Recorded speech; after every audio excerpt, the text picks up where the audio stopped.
discussion group, karma.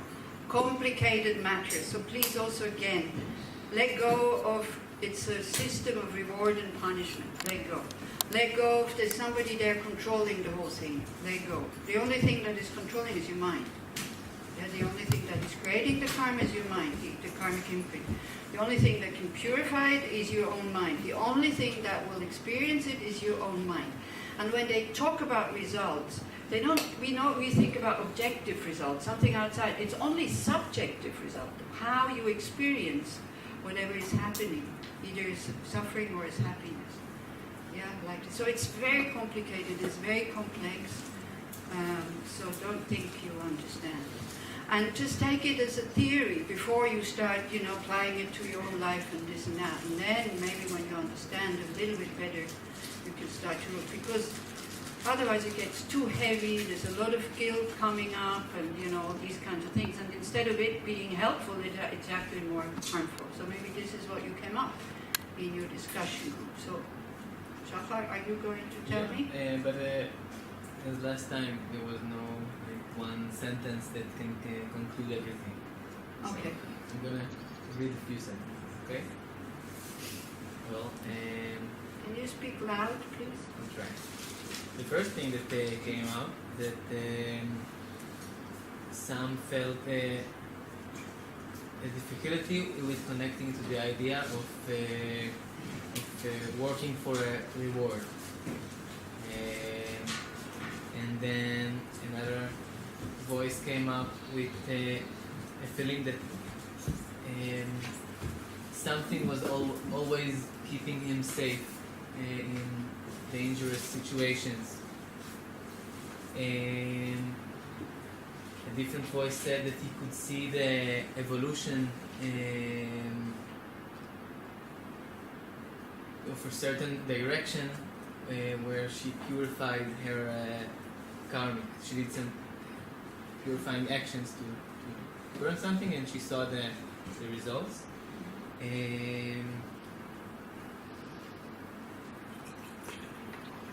Also that the spirituality came in kind of as a gift. It was so easy how it came to her life, and she pointed to karma. And a very strong voice said that it's just an idea that helps us be a better person and give us motivation to act in harmony. Mm-hmm. And believing karma result in a win-win situation. Like no matter what, believing is more beneficial. That there is no Buddhism without the karma, and the karma gives us the right to have choice. Mm-hmm.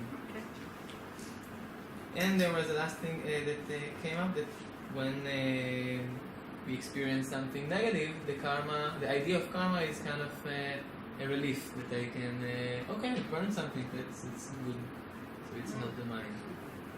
Okay. Yeah. Usually one doesn't use it like that, but anyway, yeah. It can help. But this is, I see people sometimes, comforting themselves when they can't deal with the situation. Oh, it's my karma. But then again, it kind of sounds as if it's being thrown at them from somebody else. Yeah, so it's like, yeah. It's better you say, oh, this is a result of an action that either me or myself did in this life or in a past life. Because very often karmic imprints don't ripen in this life. Whatever ripens now is that kind of from a previous life. Same way as you don't have the seed of the apple and the future fruit at the same time. It's impossible. Yeah, so it takes time for the seed to ripen, but you need an apple to have a seed, which comes also from another seed, and so on and so on. And so they say it's quite rare that karmic imprints ripen in this life. So then, if you don't believe in rebirth, then difficult, yeah. And also, if you think there's only one life, but there is the cause, the cause and the law of cause and effect or cause and result, then it doesn't make sense, because for some it looks like, yeah, we're kind to somebody else, they're kind to us, but then sometimes very kind, and the whole thing goes totally wrong. So, or you see like, people who are very unkind, who have a very good life and seem to be very happy, and others who are very good spiritual practitioners and who are, drowning in poverty and have very difficult lives or whatever. So, or also, how would you explain when children are kind of abused? When did they create that karma? If it's only one life, they definitely didn't create it in this life. Okay, so to take this, to see, yes, an ethical life is a win-win situation for me and also for society. That is a very helpful thing to adapt if you don't believe in rebirth, if you don't believe in especially future lives. Past lives is, it's finished, but future lives. Whereas then again, it's this whole thing, when ethical conduct becomes very expensive or you have to give up a lot of your comfort, then if it's only one life, if nobody gets me, if nobody finds out, there's not so much, it's not so serious. Yeah, it's kind of, when it's comfortable, yeah, okay, I do it. When it's not too difficult, I do it. The moment it becomes expensive or I have to give up, then not so much interest, so that's why. Also, sometimes they say, well, it's just the Buddha who came up with that idea in order to make us better people. Right? Well, why would you come up with that idea? He had one lifetime, 80 years, then he goes. Why would he want us to be better people? What's the point? He doesn't benefit from it. There's no point. Yeah. There's no point.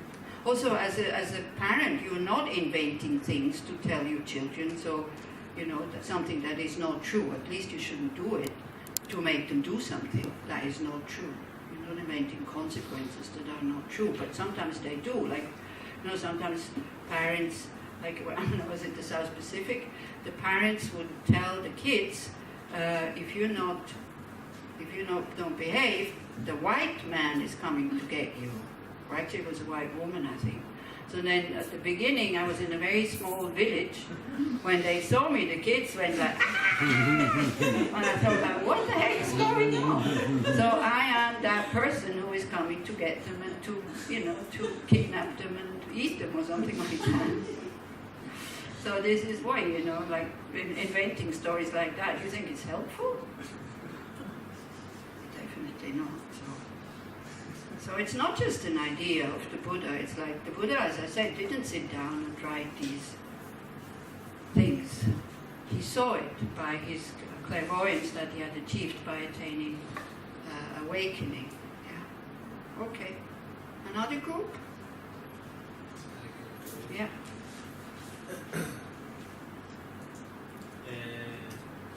There's a lot of sentences we're speaking during the circle, and one we can all agree, it's the karmatic law. It's really makes sense to everyone. Okay. And it's really complex. So yeah. We didn't try to talk about past life or something. We try to reflect it on this lifetime, yes. And how it can be beneficial for us. Yes. Good. We came to a conclusion. There's everyone, only the one can have his own interpretation for the action, if it's beneficial or not beneficial. It's not about what I'm saying about if his action is good or not. Only one who doing the action can really know whether it's the intention is. The intention. Yeah. If someone having a hard time to doing positive action, so we recommend as a group, so we will tell this person to first try to make an effort to do it, and then see the results, if it's beneficial for you or not beneficial. Yeah, that's good. At least, just try it first before you need to make a change in your concept of how you do it.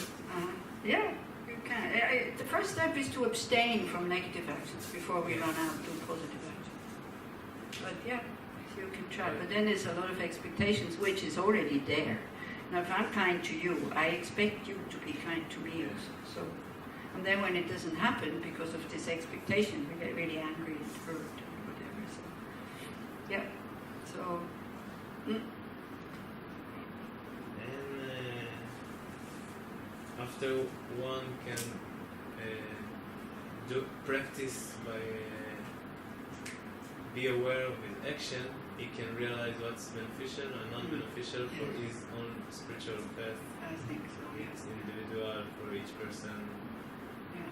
Or, Okay. Thank you. Anybody else? Another group? We don't really have something complete to say, but our main conclusion was that this topic is really complicated. Yeah. We couldn't agree about it, but it was really interesting. There was even a small dispute about, and some of us said that of course karma, there is karma, and no question about it, and not without even giving a reason and some of us said, if I can't see it or know what it is, so how can I believe in it? And then we talked about people that believe only in science versus people that believe in things that are beyond our perception. And we also talked about the intention. Even someone said that his teacher, a teacher that said that they don't call karma action but intention. But this is the main thing. Yeah. But in order for the action to be complete, you need these other three factors also. But the main thing is these three things: the recognition, you recognize the object, then the motive, why you do it, positive and negative, yeah? And then if it's negative, the delusion that goes with it. Okay, so that's what makes it heavy or not so heavy. But then also it's, as I said, the object, or whether it's a mosquito or a scientist who's just about found a cure for AIDS or cancer or something. Yeah, so it depends on many, many, many factors. Yeah, and, so this is why also, the first teachings on karma are quite black and white, they're quite clear cut. So first we start to do this. As much as possible we abstain from killing, stealing, sexual misconduct, lying, slander, harsh words, gossip, envy, harmful thoughts, and wrong view. That's what we do at the beginning. That is the practice before you go into very complicated things. Yeah. Now, so where does this come from? It said it comes from the Buddha, but also is very present in Hinduism. So a step that goes with it is also then taking refuge. Yeah. So this is on page 6. In the pale pink book.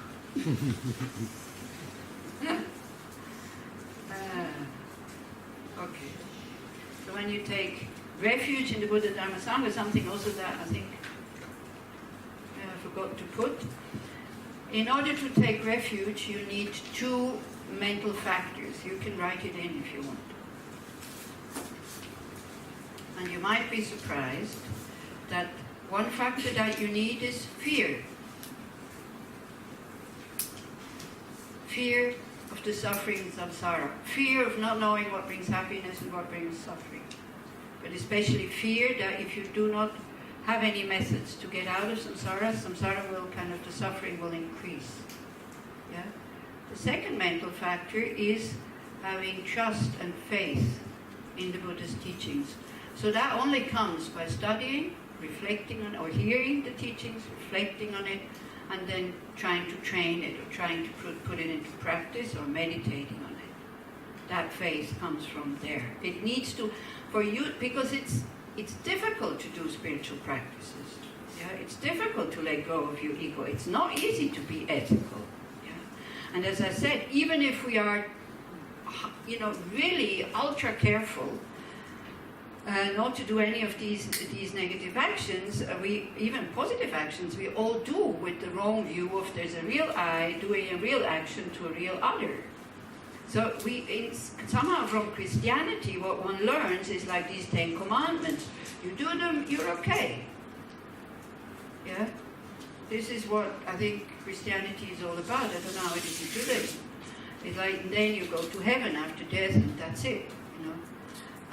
here it's not like this, not enough. You're still in samsara, you're still being reborn because you still have your afflicted views of inherent existence. So that is just the beginning.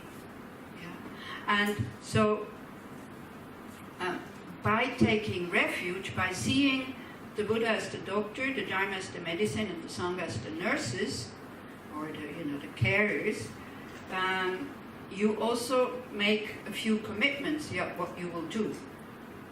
If you decide to become a Buddhist, then there is a formal ceremony of taking refuge, but you also, it's not really taking vows, but it's some kind of commitments that there's 3 things that you give up and 3 things that you adapt. So you can see, when this is taken voluntarily, that you say, yes, I want to become a Buddhist, then you know what you have to give up and you know what you have to adapt, and it's easier to do it than if somebody forces you and you have absolutely no interest in doing that. Yeah? So if you take refuge in the Buddha, you abandon taking refuge in other objects. That means, it doesn't mean that you can't go to the synagogue or to the church or to yoga or whatever, other things. Yoga, I don't mean the physical yoga, I mean there's also a lot of spiritual teachings with yoga. So it means that when there are conflicting ideas, that you would adapt the Buddhist view. So for example, a creator God and karma is not compatible. It's not compatible. So you have to make up your mind which kind of which direction you want to go. And also God is not emptiness, because emptiness does not have a function. So it's okay, to take whatever you can from Buddhism, but you remain with these very important questions, you remain in your own tradition. And the Dalai Lama always says, first try to find something in your own religion that you can find helpful for a spiritual path, and then you stay there. And then if you really don't find anything, then it's okay to change religion. And also if you do change religion, make sure that you don't have negative hang-ups about your religion where you come from. So for me this was a big advantage, because I didn't have any hang-ups, because I didn't really practice anything. Yeah. Because otherwise if you start to dislike where you come from, and then whatever sounds a bit the same, immediately there is rejection. And you go like, it's the same old thing, like blah, blah, blah, blah. Yeah? So if you leave your belief system, leave also your criticism about it behind. Don't drag it with you, because otherwise it will hinder your spiritual practice. Yeah? It's okay to see when things are not, you think they're not right to do like this, or whatever, or you see practitioners not behaving in the right way. But that's not really the fault of the belief system. That is the fault of confusion and maybe not understanding what this is all about. You see, I know wonderful Muslims who have vows of protecting people, and it really happened to us in Bogaya when we couldn't go back to Root Institute because there were bandits. In Bihar there's bandits, like in the Wild West, like gangs of 40 people with homemade shotguns. With one shot, they can hit like 3 people because they put nails in it and these kind of things. And it happened. They're called dacoits. So a bunch of us was at the stupa, and all of a sudden the dacoits are out, and Root Institute is in the fields. Now of course there's all houses there, but at that time was in the fields. So Mumtaz, I don't know if anybody knows him, was a really wonderful being who goes to the mosque 5 times a day to pray and does all the rituals, and he sells jewels and stones and malas. And he said, don't go home, I'll go home and I prepare my house. So there was about 15 of us, and then you can come and sleep there. So he said, and take this with you, and he dropped a plastic bag in front of me. We were sitting at the chai shop at the lassi corner at that time. So, and then I thought, yeah, okay, and I didn't really look. Then I looked into it. It was his whole income from that day that he just dropped in front of me because he thought if there's dacoits, they will probably more attack him than me or something like that. I don't know why he dropped it there. So anyway, he went home. Each of us had a bed with fresh sheets and all this. So I thought, well, maybe, he's a merchant, so I'll give him some money. We pay for that, like like as if he's giving us a guest house, because also in the high season, his house is a guest house. But it was at the end of the season, so his family already had again taken possession of the rooms. But he had gone, next day he was gone to Varanasi, and so I didn't see him, and also because it was the end of the season, we were going back to Dharamsala like in a week or so.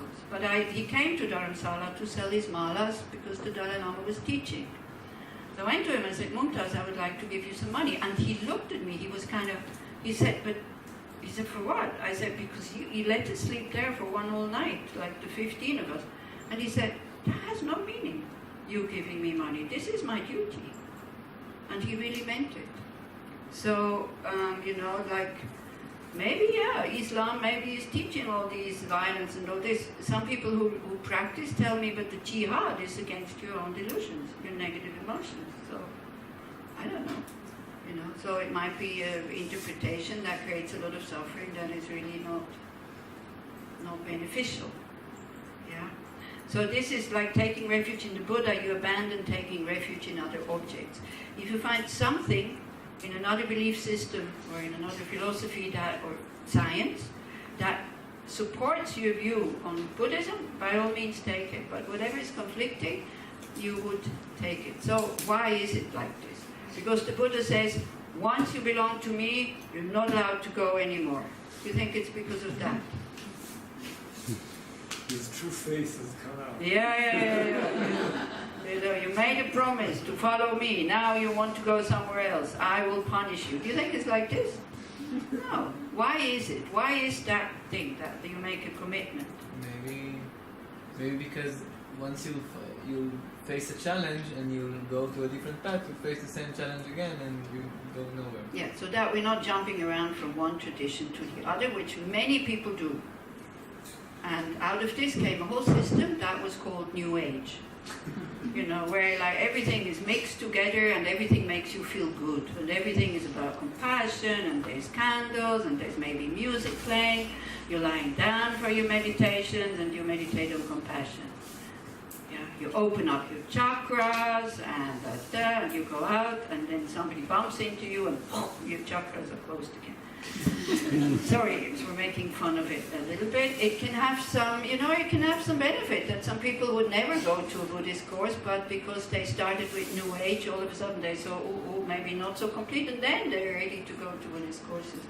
I don't know if anybody knew Jackie and Tushita, then when some, usually Israelis, who came and asked, do you do these kind of tantric courses or whatever? So then he would say, no, sorry, we don't do chakra pumping and aura fluffing. For that you have to go to Bhaksana, which they did. And there was like yogic gurus who were doing chakra pumping and aura fluffing. It's a bit arrogant to say that, I know. It can have an immediate effect, this is true, but then as I said yesterday, you can also go overboard. Then and you try to see all the representations as the actual Buddha. You like all the statues, pictures and all this, and you can see the Tibetans, they are trained in that.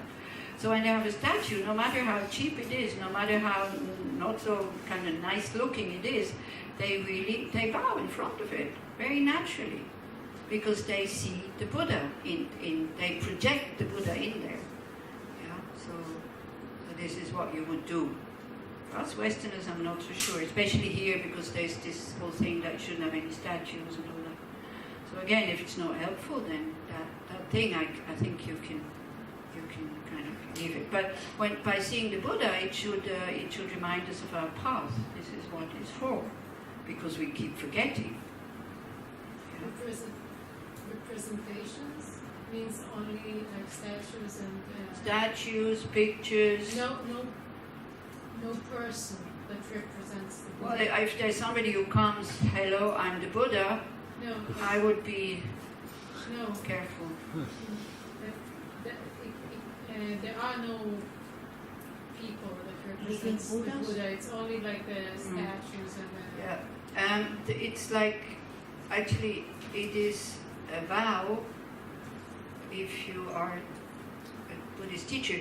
So also this is something I didn't say. I'm not a Buddhist teacher. You saw the qualities that a Buddhist teacher should have. I don't have these qualities. I just maybe know a little bit more than you do, and I'm quite happy to share my knowledge with you. But this one, I said also, I feel very embarrassed when you bow when I come in. It's like, you know, some of you might have much more wisdom and compassion and knowledge than I have. So we can just be friends. This is much better. But yeah, and then if you do tantric practices, you try to see your teacher as the Buddha. But there is a vow of not talking about your accomplishments in public in order not to confuse people. And so this is what I'm saying. If somebody comes and claims, I am the Buddha so-and-so, I'd be careful. Do you see what I mean? So I'm not sure if that answers your question. Yeah, I never met a person that says that I'm the Buddha. I'm trying to understand this sentence. So the representations. Yeah. This is what is meant. So It's very clear. Those there are Buddhas. There are teachers that are supposed to be regarded from their students as Buddha. Yeah. Because then they say you get the blessing of a Buddha. If you see them as a bodhisattva, you get the blessing of a bodhisattva. You see, again, it's for your own benefit, but so that it's really beneficial for you, this teacher has to be realized. Otherwise, you get no benefit at all. Yeah. You see the person as an ordinary human being, then you get the blessing of an ordinary human being. Yeah. So yeah, that's one of the practices, to see a guru as the Buddha. Which again, as we have discussed it already this morning, is very dangerous, this whole thing. Because then you don't know, you see that they're doing things that you find are not helpful and not so great, and then what is it? Do I say something? Do I not say anything? I go off. It's very difficult. It's very difficult. Then taking refuge in the Dharma, this one is important. You abandon harming others voluntarily. So we will still harm others. Yeah? But at least then once you've done the action and maybe you have calmed down again, you see that it was negative and you purify. You regret, you purify. Yeah? You don't feel like righteous. It's okay to kill that person. It's okay to steal from that person, like Robin Hood. Yeah? It's okay to steal from the rich. So that doesn't work. They're still also not happy when you steal their money, even they're rich. So. And you put the text in clean and high place. This is why also, at the back of these booklets it says what you should do with the text. Please treat this prayer book, it's not really a prayer book, but anyway, with respect, as it contains the precious teachings of the Dharma. Please do not place it on the floor and do not step over it or place other objects on top of it. Not because of that, but in order for you to show respect. The more respect you have for something, the more you get out of it. So again, it's for your benefit. Now, this has become also a huge problem because you shouldn't throw them away. But since so many things are getting printed, then we don't know what to do with them. So if you put them in the paper recycling, then try to be aware that you're throwing away instructions for enlightenment, for lasting happiness. So don't just throw them like this. Do some practice. Again, you can transform anything. You dissolve them into emptiness and think all the letters go out into the universe, like with the prayer flags, and kind of bring some benefit to the universe, something like that. Or you wrap them in in a clean cloth or in a clean paper or something like that, and then in Switzerland we have to stack the things and then we put them out in the streets or put it on top, something like that. Something that your mind understands what I'm throwing away here is something very precious. Yeah. But it's, in Tibet they had to print the things by hand. So of course they wouldn't produce by thousands. They still had the leaf of paper goes on the wood block that was carved by hand, and then the ink on it, and then you had one page of a picture, and then the next. So of course you can make rules like this: don't throw anything away, or make a special house. They make special little houses where all these broken statues and texts and all this goes in. So for us it's difficult. taking refuge in the Sangha, abandoned hanging at